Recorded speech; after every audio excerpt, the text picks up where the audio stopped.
Good afternoon সবাইকে। আবার একটা নিউ ব্লগ নিয়ে চলে আসলাম তোমাদের সাথে। আজকে দুপুরবেলা কোথায় যাচ্ছি দিদির সাথে দেখতে থাকো, কারণ দিদির অ্যাকাউন্ট বইটা ওর টাকা তুলতে পারছে না, তাই ব্যাংকে যাবে, বই চেক করবে। এদিকে আমার পুচকুবাবু কি বলছে, ওর বাজারে গিয়ে কী কী খাবে, কর্নেটো খাবে, আইসক্রিম খাবে। ওর কথা শুনে আমি পাগল হয়ে যাচ্ছি, আমার কথা কী খাবে। যাই হোক, দিদিকে বলি তোরা আসলে কেন আমাকে বিরক্ত করিস, যখন বারবার বাজার যাওয়া আমার ভালো লাগে না। বড়দির সাথে 2 দিন, মিষ্টির সাথে এখন।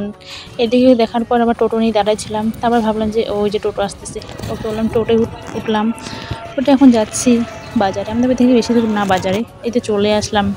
আগে বললাম না বইটা চেক করে নিই, তারপরে ব্যাংকে যাবি। তো এখানে দাঁড়ায় আছে, একটু ভিড় ছিল, তো তারা থাকাতে আমি একটু বাইরে আসলাম, বোরিং হয়ে যাচ্ছি, তাই বাইরে থেকে একটু ভিডিও করলাম। এটা হচ্ছে আমাদের বাজারের এই সেটেরটা।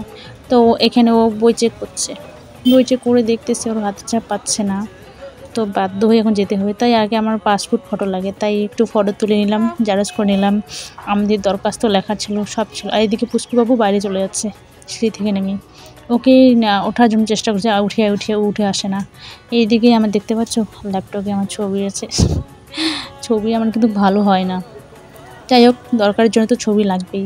এদিকে আমার দিদির দরখাস্ত, ওর যা কিছু লাগে, ফটো সব কিছু নিয়ে নিছে। ওরা চলে আসছে, আমাদের সব কাজ শেষ। দোকানে এখন যাব ব্যাংকে, যাচ্ছি ব্যাংকে যাওয়ার পরে যা হইলো, এই যে আমাদের পুষ্কুসোনা এত শয়তান হয়ে গেছে না, কি আর বলবো।